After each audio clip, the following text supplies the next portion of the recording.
Myanmar হয়ে চীনের সাথে রেল যোগাযোগের পরিকল্পনা বাংলাদেশে। চীন সফর থেকে ফিরে এ নিয়ে কাজ করার নির্দেশ দিয়েছেন প্রধানমন্ত্রী তারেক রহমান।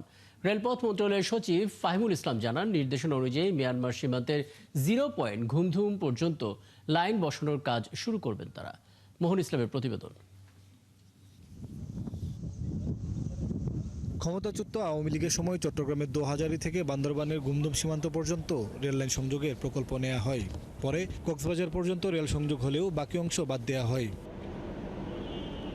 যদিও গুমদুম সীমান্ত পর্যন্ত রেললাইন বসাতে আগেই সমীক্ষা করেছে রেলওয়ে।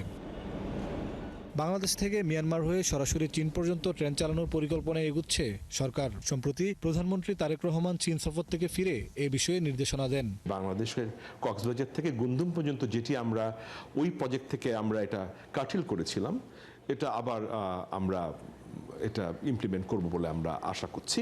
পরিকল্পনা অনুযায়ী কক্সবাজার স্টেশন থেকে রেললাইন সংযোগ করা হবে গুমদুম সীমান্ত পর্যন্ত। আমার পেছনের অংশ মায়ানমার, আর এই শূন্যরেখা পর্যন্ত বাংলাদেশ রেলওয়ের একটি প্রকল্প ছিল। সেই প্রকল্পটি পরবর্তীতে বাতিল করা হয়, কিন্তু প্রধানমন্ত্রীর চীন সফর পর আবারও নতুন করে আলোর মুখ দেখছে এই রেল সংযোগের প্রকল্পটি। তবে চীনের সাথে সরাসরি রেল যোগাযোগের ক্ষেত্রে বেশ জটিলতা রয়েছে। বিশেষ করে যুদ্ধ চলা মিয়ানমারের অভ্যন্তরীণ পরিস্থিতি গুরুত্বপূর্ণ। এর বাইরেও রেল সংশ্লিষ্ট কিছু জটিলতা আছে বলে জানান রেলপথ মন্ত্রণালয়ের সচিব।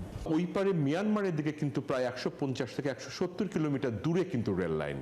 তাদের একই সাথে তারা যদি তাদের দিকটা কানেক্ট না করে, তাহলে আমি শুধু এককভাবে আমরা করে কিন্তু আমরা এই বেনিফিটটা আমরা নিতে পারবো না। এর জন্য এটা বাইল্যাটারাল একটার সঙ্গে হয়তো ভবিষ্যতে দ্বিপাক্ষিক আলোচনার পরিপ্রেক্ষিতে আমরা এগোবো।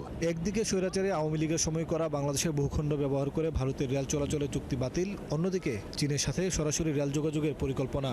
এ নিয়ে ভূরাজনীতির চাল কোন দিকে যায় সেটাও দেখার বিষয়। মোহন ইসলাম, ৭১, গুমদুম সীমান্ত, বান্দরবান।